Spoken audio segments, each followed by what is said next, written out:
আজকে দাদু ভাইয়ের কাছে আসলাম। দাদু ভাই আমাকে একটা চকলেট বানায় খাওয়াবে। দাদু ভাই একটা চকলেট দাও, টাকা দিতেছি। আমাকে একটা চকলেট দাও।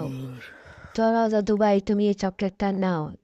গাম গাম। দাদু ভাই, চকলেটটা অনেক মজা হয়েছে, বাকি টাকা ফেরত দাও।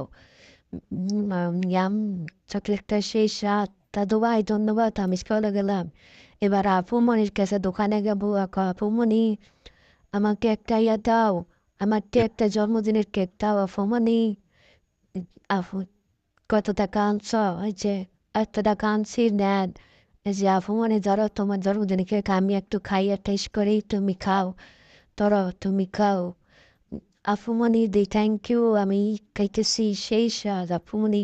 তোরা আপুমনি, আমাকে একটা রুটি দাও। দাও তুমি, ওই যে রুটি আছে, তুমি একটা নিয়ে যাও। ওকে আপুমনি, থ্যাংক ইউ।